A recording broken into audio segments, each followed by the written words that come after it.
Retour sur le plateau et cette fois on va passer à quelque chose de différent. On va parler auto, je crois. Et on... Pardon ? Moto. Moto. Donc ce sera plutôt moto. Donc c'est dans Croisement Réunionnais.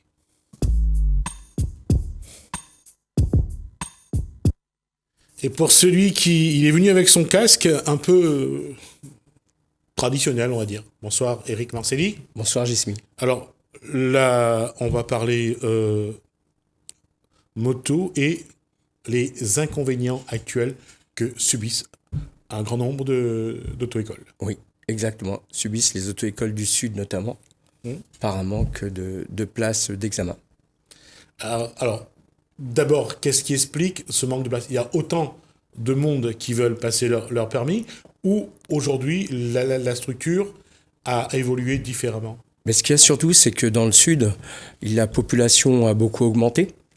Les auto-écoles moto aussi ont augmenté aussi. Mais le problème vient qu'il y a un manque d'inspecteurs actuellement entre les maladies, les congés, les différentes fonctions qu'ils ont à faire dans l'établissement, fait en sorte que les auto-écoles moto subissent de plein fouet ce manque de places d'examen. Combien j'allais dire de personnes qui souhaitent passer le permis aujourd'hui Alors, qui souhaitent passer, c'est-à-dire que de plus en plus, nous avons des femmes qui passent le permis moto, bien sûr des hommes. C'est surtout pour la facilité du trafic. Ils viennent plus pour le permis moto. Ce n'est plus dans un cadre de loisir, mais plus dans un cadre de transport. C'est-à-dire que la circulation aujourd'hui, les routes de la Réunion sont saturées. Sont tellement saturées qu'il y a je dirais, il y a une propension de personnes qui préfèrent essayer d'aller vers la moto pour avoir moins de soucis. Exactement. Moi, par exemple, j'ai à peu près 50% de femmes et 50% d'hommes. Et mes élèves hommes me disent je ne pensais pas qu'il y avait autant de femmes qui passaient le permis moto. Vous dire le nombre exact actuellement, je suis pas capable de vous le dire. Mais de plus en plus, les gens se tournent vers ce moyen de transport qui est plus rapide que la voiture pour rester 1h30 coincé dans les trajets, dans les embouteillages. 1h30, c'est encore gentil. Généralement, c'est 2 heures. 2 heures quand on fait Saint-Denis. Une fois, j'ai regardé le Saint-Paul, Saint-Denis, et sans que le littoral soit fermé, pour arriver à Sainte-Suzanne, c'est 2 heures. Oui, certainement. Mais et encore, quand on parle qu'il n'y a pas d'accident là, ou que la route de littoral de notre côté ne soit pas fermée. Exactement. Voilà. Donc c'est le problème que nous rencontrons en tant qu'auto-école moto, c'est ce manque de place d'examen. Nous avons eu une rencontre avec le responsable de l'ADL concernant les auto-écoles. Il nous a dit qu'il ne peut rien faire. Et s'il ne peut rien faire, il y a un manque de continuité du service public de ce côté-là. Ça veut dire que pourquoi vous n'avez pas frappé aux portes de la préfecture ? On va dire c'est les portes de la préfecture parce que la personne à qui on doit s'adresser, c'est ce responsable-là, qui lui remonte les informations à la préfecture. Et puis il y a aussi un manque au niveau d'union entre les auto-écoles. On est tous un peu comme dans la vie actuelle, chacun pour soi. Donc l'union est très difficile. Et je vois pour la première réunion qu'on avait avec ce responsable, on était à peine une dizaine d'auto-écoles, alors que dans le Sud, on est facilement plus de 40 auto-écoles qui font de la moto. Donc c'est le rassemblement des auto-écoles qui est difficile parce que déjà on est chef d'entreprise, il y a une concurrence malsaine qui est là et c'est à celui qui dira j'ai plus d'élèves que toi et ainsi de suite. Le problème n'est pas là. Le problème, c'est que nous avons un manque de places d'examen qu'il faut arriver à se réunir. Et est-ce qu'Éric Marcelli, qui est aussi un syndicaliste, a essayé d'aller voir quelques patrons d'auto-école moto pour essayer de discuter, pour voir si on pouvait créer un embryon à ce niveau-là ? Ça a été fait déjà, depuis la semaine dernière. Et nous avons une réunion cette semaine ensemble et nous verrons bien combien d'auto-écoles moto nous serons présents pour discuter de ce problème et quelles actions nous allons mettre en place. Et quels sont les problèmes actuels les plus criants, hormis le fait que les places pour le passage de l'examen est réduit, quels sont les autres problèmes que vous rencontrez ? Les problèmes qu'on rencontre aussi, c'est sur l'île de la Réunion, c'est comment dire ça ? Les endroits pour pratiquer notre profession. Parce que dans le sud, ils ont qu'un seul endroit, c'est à Saint-Pierre, à Pierrefonds. Et c'est là qu'il y a le plus gros noyau de moto-école. Et ils ne peuvent pratiquer la moto uniquement en dehors des heures d'examen. Et c'est pas évident pour les petites structures comme nous d'avoir une piste. À moins de se regrouper là aussi ensemble, d'acheter un terrain, de créer, monter une piste moto dessus et ainsi de suite. Mais ça, c'est pas évident dû à la concurrence qu'il y a entre nous. Et il n'y a pas encore eu cette prise de conscience qu'à un moment ou à un autre, cette concurrence très, très forte peut nuire à la profession. À la profession. Et on a déjà fait plusieurs fois essayer de se rencontrer, que ce soit pour la voiture, mais on nous apprend depuis l'école à être le meilleur, à une certaine compétition, à être individualiste, et on nous a mis dans un couloir. Et à sortir de ce couloir, avoir une ouverture d'esprit, qu'on peut travailler ensemble et se regrouper collectivement pour l'achat d'un terrain ou de l'achat du matériel, auto-école, une mise en moyen de commun, des moyens. Et c'est difficile. Et tout de suite après, on pense à « Ah, mais si lui, là, ça, là, c'est qu'il va me baiser la gueule, quoi. » Mais ils ne voient pas de là, ils ne voient pas plus loin. Donc, ils sont individualistes. Au lieu de travailler collectivement pour un côté individuel après, non, ils veulent toujours je veux la plus grosse part du gâteau. Et cette part pourrait vous étrangler à un moment ou à un autre ? Oui, ça va nous étrangler parce que l'État va se dire, comme on n'est pas capable de s'entendre, on risque... L'État va imposer de nouvelles règles ? Ils vont déjà imposer des nouvelles règles concernant la formation du permis moto, mais peut-être dans l'avenir, se dire qu'on va dépendre de structures privées, comme ils ont mis pour le code, pour les examens généraux, théoriques. Alors la question, cette question-là, aujourd'hui, être patron d'auto-école ou de moto-école, c'est un petit peu être patron, tout simplement. Mais vous êtes au CSAPR, je crois. Oui. Alors, comme toute petite entreprise privée qui existe, nous avons tous du mal avec les charges sociales et les charges fiscales. Et quand j'entends parler des syndicats, parler des patrons d'entreprise qui touchent le CICE, nous, on n'est pas dans cette zone-là, on ne joue pas dans cette cour-là. Je suis travailleur non salarié. Il faut bien, tous les matins, je me lève pour aller gagner ma pinte de riz. Hein. Je suis comme un salarié, sauf que le salarié, tous les mois, il est payé. Et moi, il y a des mois où je ne me paye pas. Tout simplement dû à ces charges sociales qui nous étranglent énormément. Et votre question est de savoir, justement, vous avez appris à essayer de fédérer un petit peu des chefs d'entreprise au sein du CSAPR. Vous avez, votre syndicat regroupe entre 500 et 600, je crois, patrons. Personne, oui. Ça, c'est pas possible de le transposer sur une profession ? Si, c'est possible de le transposer, mais le problème, c'est que après, c'est le côté individualiste qui arrive tout de suite. Parce que j'ai voulu mettre en place avec certains collègues d'auto-école l'achat de motos en métropole, qui nous coûte beaucoup moins cher qu'ici. La première question, qu'Ossam y gagne dessus, moi. J'ai dit, le problème, c'est pas que je gagne quelque chose, le problème, c'est que nous devons gagner tous ensemble quelque chose. Hein, il y a cette appréhension, cette peur que l'autre gagne plus toujours. Mais si l'autre il gagne plus par rapport à son travail, par rapport à les techniques, les formations qu'il met en place, tant mieux pour lui, je suis pas jaloux de ça. Du moment que je travaille raisonnablement, que je gagne ma vie. Et le problème, il est là. On est prêt à tuer son voisin, à casser les prix, à avoir une concurrence déloyale, de manière à ce que je sois toujours présent.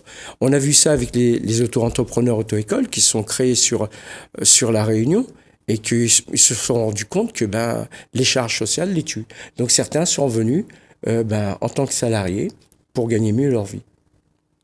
Et c'est là aussi un petit peu le contexte. Est-ce que les gens qui sont autour de vous n'ont pas une fausse idée de ce que vous rapporte cette filière, cette profession ? Quelque part, tout le monde croit que vous gavez là-dessus. Tout le monde croit qu'un artisan est riche, alors qu'un artisan il est obligé d'investir, s'il peut, et il croit parce qu'il roule en 4x4 qu'il gagne beaucoup d'argent. Il croit parce qu'il a une voiture auto-école et qu'il roule avec, il gagne de l'argent. Je suis désolé, une voiture auto-école, c'est une voiture de service, c'est une voiture de travail. Moi, ma voiture auto-école, quand j'ai fini mon travail, je reste avec. Et pour qu'elle ait moins de kilomètres. Mais beaucoup de collègues, ils roulent avec leur voiture auto-école. C'est vrai que ça fait de la publicité, mais c'est un outil de travail. Il ne faut pas oublier, on doit avoir sa voiture en dehors.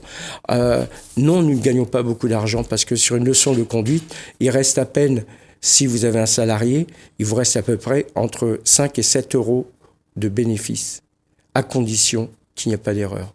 C'est-à-dire une casse-voiture, n'importe quoi. Mais les auto-écoles travaillent, ils travaillent juste. Et aujourd'hui, on le voit, la circulation est importante, très importante.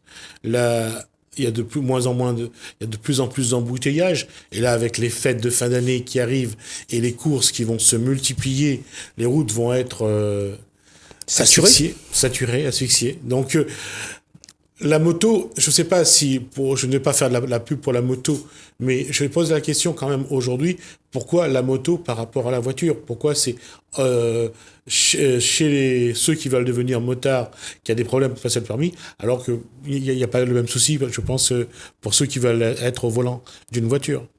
La moto, c'est le déplacement plus rapide.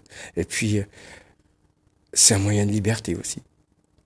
Et ça, c'est important. Mais par rapport à la voiture, moi, je suis bien en voiture quand ça circule. Mais dès l'instant que il y a un ralentissement, je suis embêté, quoi, parce qu'on me prive de cette liberté de circuler aussi. D'accord. Quel est le marché qui est le plus juteux? Le marché de la moto ou le marché des voitures? Ça reste toujours le marché de la voiture, à ce qu'on voit. D'accord. La moto, c'est juste encore... Il y a la peur qu'elle a, la peur de tomber, parce que ça fait mal. Mais c'est pas le marché le plus juteux. Alors, qu'est-ce que vous pouvez faire? Et si en plus, aujourd'hui, il y a une forte volonté de la population d'aller vers de la moto, parce que c'est moins subir les embouteillages, c'est moins vivre des embouteillages, est-ce qu'il n'y a pas quelque chose à faire, justement, pour permettre que la moto se vulgarise un peu plus, ça aille un peu plus que les gens aient de plus de facilité, justement, pour apprendre et pour avoir leur permis et pour faire de la moto? Alors, pour la rendre encore plus démocratique, si on peut dire, le plus gros frein, c'est la peur. Parce que souvent, les maris demandent à leurs femmes, les enfants demandent à leurs parents, et c'est leur mettre tout simplement les gens en confiance de ce côté-là. Donc la moto, oui, il y a un risque, mais le risque, c'est nous, en tant que pilote, conducteurs de moto, qui le créons. Donc moi je fais de la moto tous les jours, je suis pas en train de tomber toutes les 5 minutes. Hein. Même tous les jours, je suis pas en train de tomber. Donc mettre les gens en confiance, comme quoi la moto est un moyen de déplacement rapide, à condition de respecter certaines règles, certains comportements. Et quelque chose que je me suis rendu compte, il y a quelques années de ça, on avait mis en place des services de transport à moto, c'était sur Saint-Denis surtout, et on a l'impression qu'on est en train d'y revenir à se servir des motos comme moyen de transport à cause des embouteillages. À Paris, nous avons les taxis motos qui fonctionnent très très bien. Ici à La Réunion, c'est difficile encore de le mettre en place. C'est peut-être pour les grandes villes, mais ça a du mal ici, les taxis motos. Mais sinon, Paris, ça fonctionne très bien dans les grandes agglomérations. Pour se rendre d'un point A à un point B, vers les aéroports ou vers les gares, ça fonctionne très bien. Il y a quelque chose qui se développe à La Réunion aussi, c'est la livraison de repas, la livraison de toutes sortes de choses finalement, même du petit déjeuner, même des choses que les gens ont besoin couramment. La moto peut être une alternative, oui. Une alternative, un moyen de transport. Oui, mais je crois que certains pizzeria, le font déjà. Oui, ils ont moto de livraison, ouais. Oui, ouais. Ils ont ça déjà pour se déplacer assez rapidement. Et il y a également j'allais dire, une structure de livraison de repas qui utilise les vélos électriques et également une moto. Ça montre aujourd'hui que voilà, la circulation à La Réunion pose des problèmes et apparemment on essaye d'apporter des solutions. Mais le fait qu'ils ne puissent pas passer leur permis, ça va peut-être poser un problème. Ça va poser un problème déjà aux auto-écoles, puisque les gens vont venir vers nous d'abord. Et le problème administratif, ils ne le connaissent pas, puisque c'est nous qui faisons le tampon. Et après, nous, on remonte tout ça à la préfecture, mais ça ne résoudra pas le problème. Le problème, c'est maintenant, on n'a pas anticipé, nous-mêmes en tant qu'auto-école, et même la DEAL n'a pas anticipé. Donc c'est à nous maintenant d'ouvrir une brèche, si je peux dire, de manière à demander des places supplémentaires en mettant une action en place. Est-ce que ce qui peut ce qui peut devenir un fait de société, c'est-à-dire que voir plus de motos sur les routes à La Réunion, est-ce que ça peut modifier, ne serait-ce qu'un petit peu, le visage des embouteillages? Certainement. On l'a vu, je vois ça surtout à Maurice ou à Rodrigue, où les gens se déplacent beaucoup en moto. En petite moto, 150, 125, parce qu'il y a des gros cubes aussi, ouais. Mais surtout à Rodrigue, où le trafic est fluide en fin de compte. Il n'y a pas beaucoup de voitures, les gens font tout à moto. Et c'est une question de mentalité aussi, d'éducation. Aux Pays-Bas, par exemple, on se déplace beaucoup en vélo. Oui, ça c'est quelque chose que... Oui, tout à fait. Mais la question se pose aussi, c'est de savoir, est-ce que demain, si à La Réunion, il y a plus de motos sur les routes, est-ce que ça peut mettre en danger les concessionnaires de voitures? Ça aussi, ça va être une question. Les concessionnaires de voitures et les concessionnaires de motos à La Réunion, c'est tous les mêmes. Hein. Donc je vois pas, ils vont perdre d'un côté, mais ils vont gagner de l'autre. Alors pourquoi ils font toujours plus de voitures que de motos Parce qu'il y a beaucoup plus de personnes qui passent le permis voiture. D'accord. D'accord, bah écoutez, oui. Et puis dans la voiture, on peut transporter plus de personnes aussi. C'est vrai aussi. Sur la moto, il y a qu'une place pour... un passager. Un passager. Voilà. Et puis la moto, elle coûte quand même... Oh, ça dépend lesquelles. Il y a différentes marques. Aujourd'hui, sur les routes réunionnaises, c'est pas les petites motos qu'on voit. Hein. Oh, mais parce que les gens veulent se faire plaisir. Ils veulent garder un certain confort, mais sinon... Il y a des motos qui varient de tous les prix. On retrouve plus sur les routes réunionnaises des motos qu'on retrouve à Maurice ou à Rodrigue. Hein. Ouais, ça va changer bientôt. Je connais quelques revendeurs de motos qui ont de nouvelles marques et puis qui vont faire concurrence aux marques japonaises. D'accord. Donc il n'était pas venu pour parler de machin, il était venu parler du prochain concessionnaire. Je dis une bêtise. Alors, il nous reste 2 minutes. Oui. Vous allez faire une action particulière. On va faire une action particulière. C'est-à-dire que regrouper plusieurs auto-écoles pour faire une démarche vers ce responsable de la préfecture de manière à trouver une solution. De la préfecture ou de la DEAL? La DEAL. La DEAL. Et donc à la préfecture. À la préfecture aussi, de manière à trouver une solution à ce qu'il y ait des inspecteurs supplémentaires pour dégorger le service des permis de conduire, si on peut dire. C'est un avantage pour l'État ou pas? Parce que le passage du permis, c'est de l'argent pour l'État aussi? Ben c'est pour l'État, oui, parce qu'ils gagnent sur les TVA, ils gagnent sur la TVA des assurances, ils gagnent de partout, sur l'essence, sur le carburant. Donc c'est un avantage pour eux. Pour nous, actuellement, c'est un gros désavantage. D'accord. Mais qu'est-ce qui explique que la préfecture ne s'active pas plus que ça? Ah, c'est peut-être la suppression des postes. Faut pas oublier qu'on rase le service public. Et apparemment, on rase gratis. Pour ce que peuvent dire les syndicats. Donc, ça sera l'occasion de voir un petit peu quelle sera la tendance. En tout cas, on aura l'occasion de vous revoir sur ce plateau et de faire le point. Oui. Et puis de voir un petit peu aussi dans quel état sont les auto-écoles à La Réunion. Parce que malgré votre professionnalisme, il y a quand même des gens qui ne sont pas bien dans leurs bottes. Non, exact. Et vous avez déjà réfléchi à ça ou pas?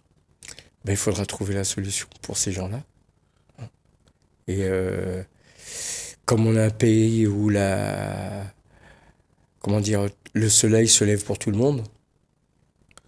Mais est-ce que déjà chaque patron d'auto-école, de moto-école est prêt à partager? C'est là le problème. Comme je dis, le soleil se lève pour tout le monde. D'accord, on y reviendra. Merci. On y reviendra. Éric Marcelli. Je rappelle donc que vous êtes moniteur d'auto-école et également moniteur de moto-école et l'occasion de dire qu'aujourd'hui, le secteur souffre du nombre de places pour le passage d'examen. Il n'y en a pas assez. Donc, on suivra avec vous cette information. Merci. D'avoir été notre invité. Merci à vous de nous avoir suivis.